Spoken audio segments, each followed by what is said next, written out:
On behalf of your flight crew, headed by Captain Duggins, a warm welcome aboard Progress Report Airlines Flight 003. Whether you are joining us for the first time or returning for another exciting and transformative adventure, we are thrilled to have you on board with us. I'm Azaria Vanterpool, your in-flight supervisor, ready to take you on a journey through the latest updates from our government ministries for April 2024. Ladies and gentlemen, we are ascending into the progressive skies of cooperatives. At Newton Ground Primary School, the Department of Cooperatives orchestrated a vibrant Junior Savers workshop, igniting the flames of financial literacy in young hearts and minds. Through the Junior Saver account, tailored specifically for children, participants were equipped with the tools to cultivate positive saving habits from an early age. Let's turn our attention to the monitors for reflections of both educators and students as they share their newfound insights. This workshop is very crucial because it helps the students to know at an early age how important it is to save. So once they learn this at an early age, to adulthood they will be carried to adulthood, so they'll be able to be, financially able to save in the future. They would learn how to save, so they will carry it in their everyday life, and they could even tell other students or other persons about the importance of saving. I think that these workshops are very timely in the sense that we educate them on cooperatives, the roles and the responsibilities, the benefits, the philosophies, things that, can be benefited while doing the junior saving at school, the importance of saving at an early age, and it also prepares them for our quiz that we have in November. Invested for the future. Beyond the walls of the classroom, the Department of Cooperatives extends its guidance to various cooperatives. Among them stands the Gideon Force Organic Agricultural Cooperative, owners and operators of the Gideon Force Organic Farm. Since 2021, their annual Elderly Day at the Farm event has served as a beacon of generosity, reaching out to the elderly, nurturing intergenerational connections, promoting healthy eating, and the passing down of traditional wisdom. The cooperative not only enriches the lives of its members, but also offers a window into the rich tapestry of Rastafarianism, fostering understanding and appreciation for their way of life. We've been around for over 15 years. Before we entered the cooperative, we just had a couple of guys coming together doing rotations on Sundays, sometime in the week and what's not. And then eventually we branch out and decide, we've been hearing about the cooperative, so we went ahead and we joined up with the cooperative. Well, the event today started with a phone call on Freedom Radio. Earl Clark called in and he was saying that, we should include the elderly in some of the things that we're doing and what's not. So we now actually calling it the Earl Clark Elderly Day. And this is where we are now for the past 3 years, I think. This day is one of our biggest day of the year for us. Is a day that we show our generosity and our kindness to our people. But this day in specific, we are really doing this for the elderly. And we have our motto, and let the elder be fed or the elder be looked after, kind of technically. So here today we're going to give back to the elderly, because the elderly is who set this sort of foundation for us. And these are who teach us all the fundamental of agriculture. And we're the agriculture corp, and this is the way that we get a chance to give back, and at the same time we get a chance to mix with the elders.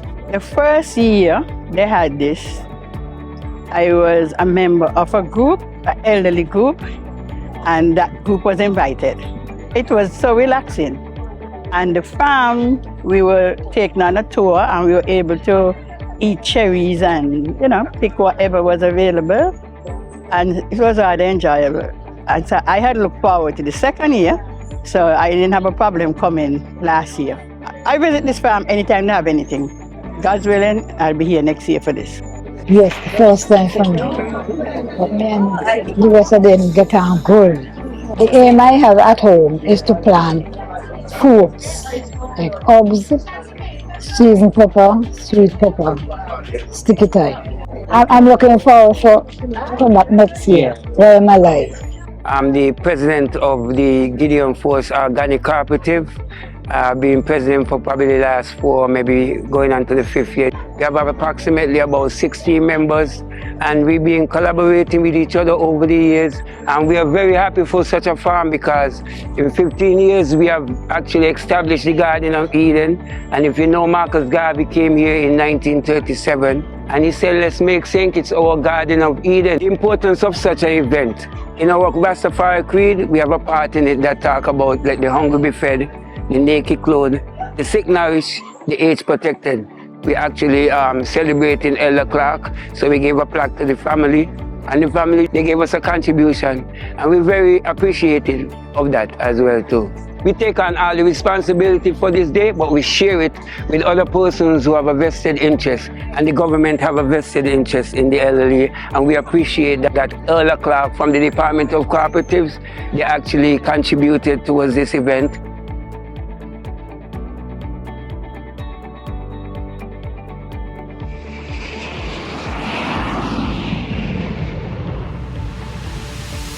As we touch down on the runway of sports, get ready to witness the remarkable strides taken in our sporting arena.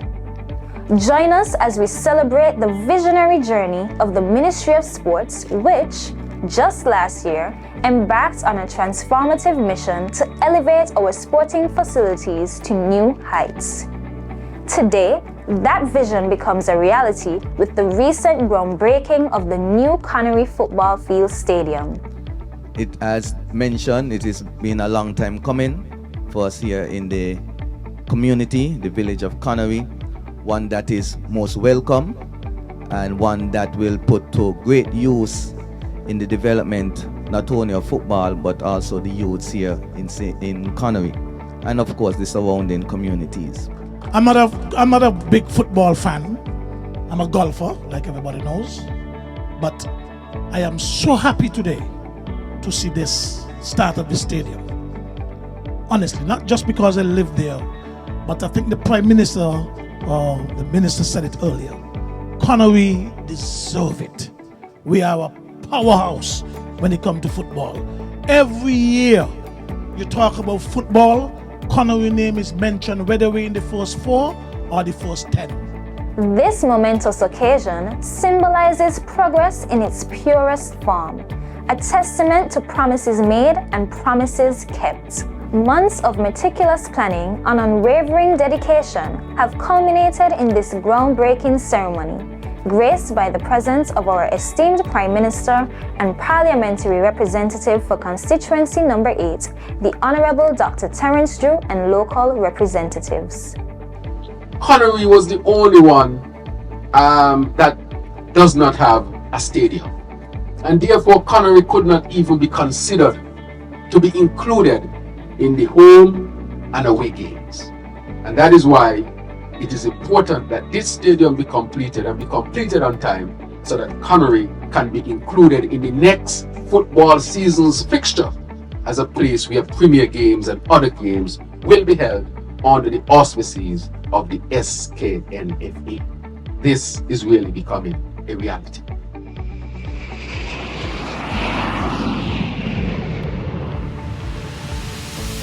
The Department of Culture's We Village That event in Connery celebrated unsung heroes like Juliana Joseph, Paulette Phillip, Everton MacDonald Samuel, Franklin Cyril Hobson, Ezekiel Percival, George E. Samuel, Delwayne Delaney, Keandre Samuel, and Tyreenique Allen, acknowledging their contributions to education, entrepreneurship, and talent development, enriching both their local community and beyond. I am honored. It gives true meaning to the phrase, getting your flowers while you're still alive. And so it is an honor to be honored. The support would encourage other persons to excel in their field, whatever it is that they're good at, and knowing that something like this could actually happen to them. They could be awarded at some point. It's really encouraging. Events like this can only make Connery come closer together, and that we're realizing that we are one people, one village people, and this is very important for us to understand and go forward with in the future endeavor for other people to be awarded. I very much appreciate this. I never would have lived to see this, but thank God that I'm alive to achieve, to receive this award. We have too many of our young people, in my opinion, straying away from the traditional way of how the community used to be back then. And I think this would help. Looking at this here today, I think it will encourage other young people to get more involved positively in life, so that we can have a better community still. I feel really, really good, really good about it. Not only for the Connery community, but also for any community, that someone who comes from humble beginnings could be recognized, and when you do good things, it will come back to you. Like the old people said, blessings follow blessings, and when you do good, it will come back in some way. So I think it will do a lot for the community, because the people in Connery and Newtown, they know the background where I come from, and if I could receive an award like this, they too could receive the same.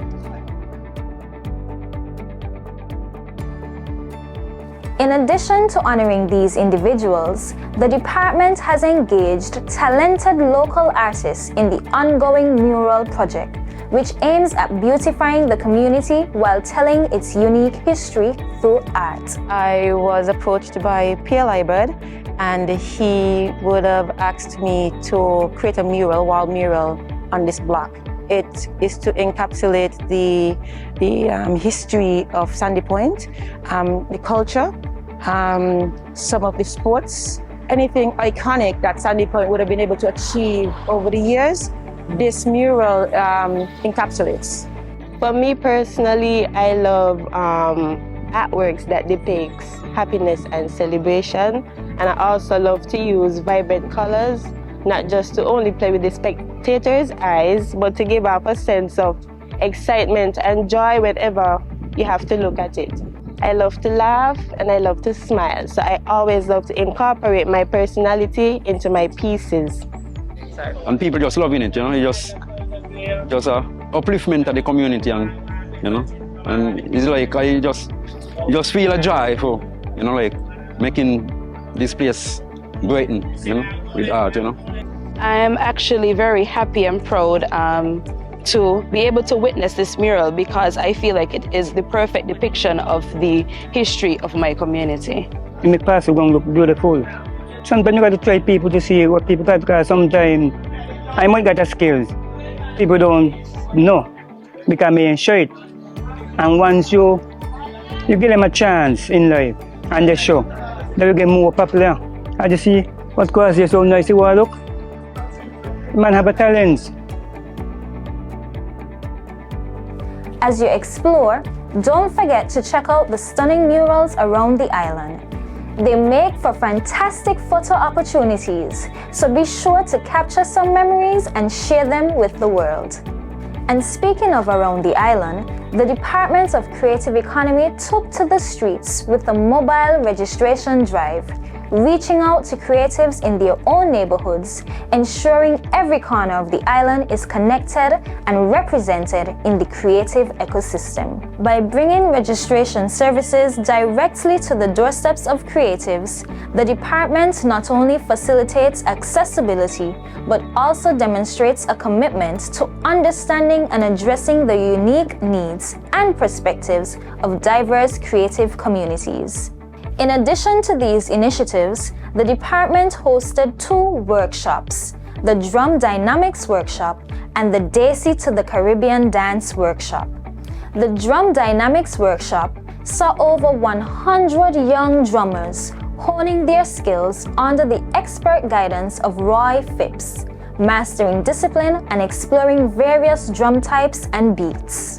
I've been drumming and The experience, like, it was good. My teachers was great, and it was a very nice experience. I would like to continue learning how to drum. They definitely did. They were excited to come every day, and they were the first to come to the gate before me. They did really well, especially my oldest daughter. She was the lead in one of the groups, so I found that they did really well this week. This was their first time being introduced to drumming, and they did a really good job. The teachers were amazing. I really appreciated what they did. Well, the idea first came from my wife, but we always look for things to do in the holidays for children.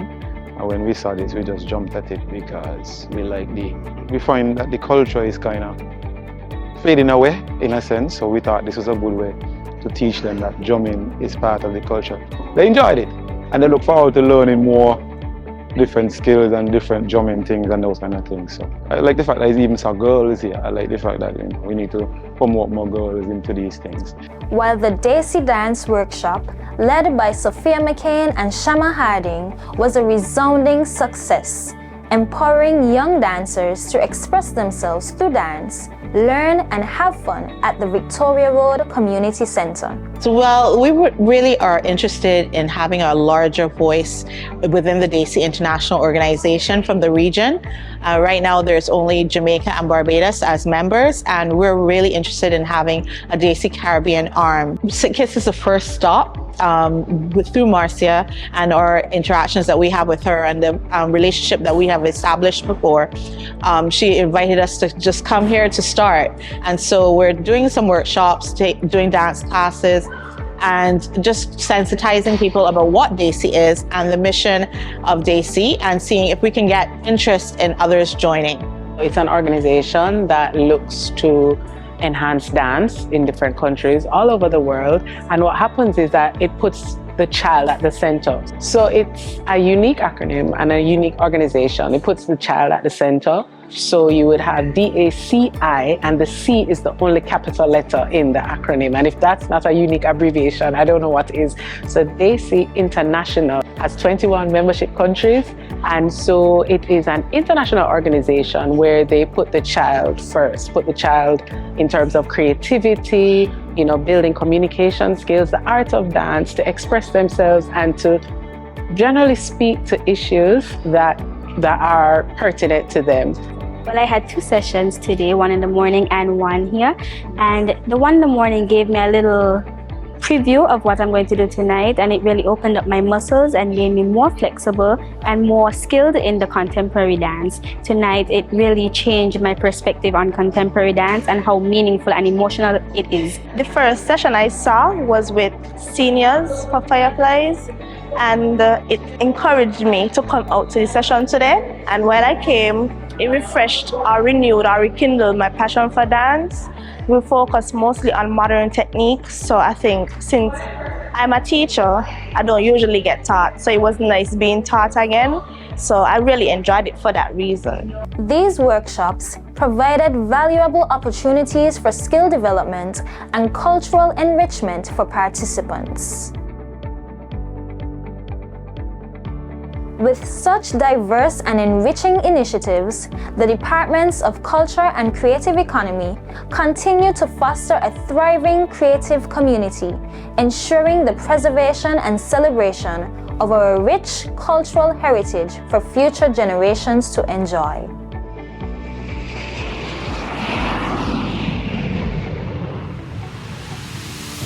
As we prepare our descent into the lush green fields of agriculture, I hope you enjoyed the entertainment. In alignment with the 25 by 25 agenda, the Ministry of Agriculture, Fisheries and Marine Resources has been diligently hosting a series of livestock workshops. These workshops, covering topics from pig farming to beekeeping, have empowered livestock farmers with invaluable insights into maintaining optimal animal health, implementing effective feeding strategies, constructing proper pens, controlling diseases, and achieving target production levels. The biggest takeaway is we need to work together as a team or as a unit, both within the sector itself and the department and the other stakeholders, so that we can increase the overall production here because we are looking to reduce the overall food import bill as part of the 25 by 25 agenda. I'm actually the president of the Pig Association. It's not officially farm, but I created a picture, so at least when something needs to be disseminated, it can be easily reached. One of the takeaway, many of the takeaway, which touched me for first was the AI, which is artificial insemination. What that does is to increase the genes here. So that's definitely something that we're looking forward to. The suggestion was either to use some of the lines that are here or to bring in new lines. These consultations are aimed at, one, getting from the farmers their direct input as to what they believe is needed for production to increase, what are the challenges they are facing, and how we as a department could better suit and deal with the constraints and the challenges that the farmers are facing. Passengers, as we continue to glide down the runway, our expedition culminates at the prestigious Agriculture Open Day, the Ministries' flagship event. Boasting around 120 stalls, this event caters to farmers, fishers, and anyone with a curiosity about agriculture. Beyond showcasing agricultural products and livestock, the Agri Open Day serves as a collaborative platform where financial institutions and various government departments, including small business, entrepreneurship, health, social security, and even the burgeoning cannabis sector, converge to exhibit their contributions to the agricultural landscape. Today we are featuring a number of different elements. One is talking about trade, imports and exports.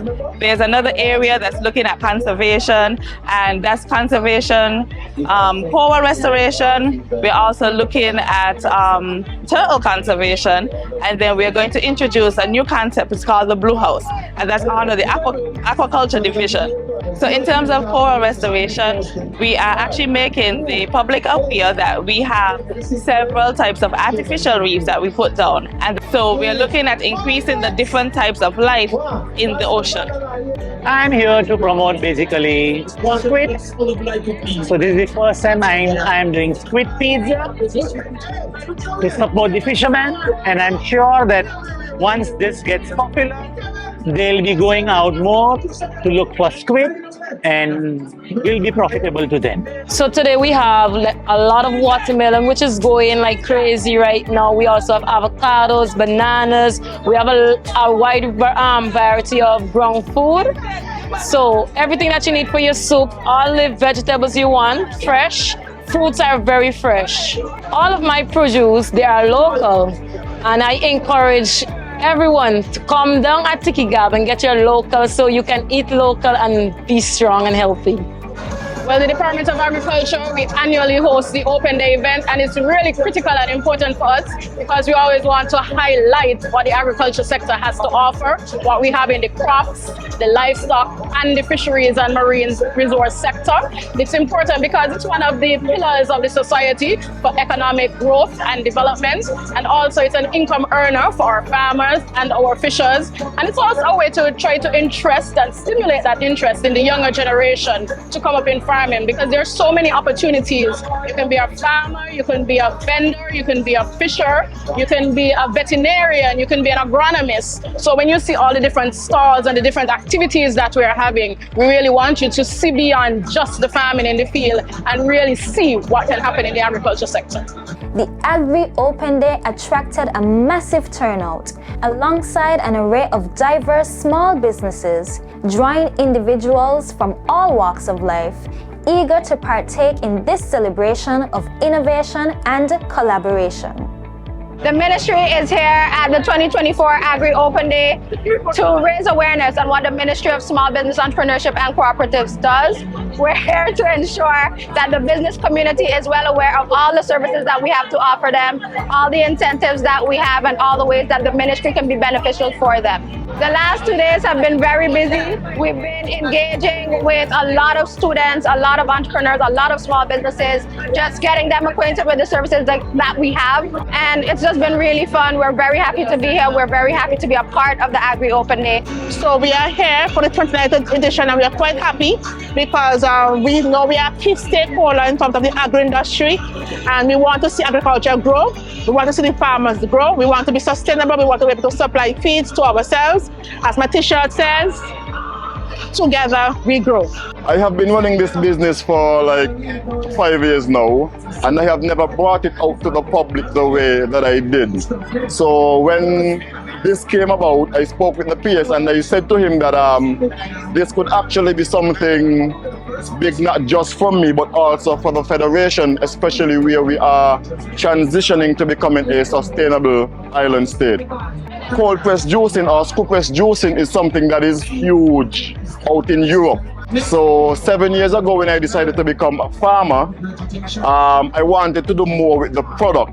Studying this business, studying juicing, studying farming, studying agro-processing on a whole actually led me to the idea of actually starting something new, not just within the Caribbean, but within our federation. Mega Natural Farms is a coffee farm. So today we have to offer coffee. So coffee is our main product. We offer other produce in small quantities like our pickled turmeric, jams, and pickled pumpkin. It's actually 2 companies, so it's like Mega Natural Farms that does the growing of the coffee beans to Island Roasters who actually does the roasting. So locally grown coffee and locally roasted. Well, I will be honest, I see more people into farming. I like the benefits. They are seeing more products and things out there. The Open Day is a blessing. Every year I look forward to come to it. It's an experience. This is something you only get in 2 days. I gotta enjoy it. Ladies and gentlemen, we have now arrived at our destination. Please ensure you have all your belongings with you as you disembark the aircraft. On behalf of your flight crew, headed by Captain Duggins, thank you for flying with us on this journey through progress and development. We hope you have enjoyed the ride, and we look forward to welcoming you aboard again soon. Until then, keep soaring high with the spirit of transformation.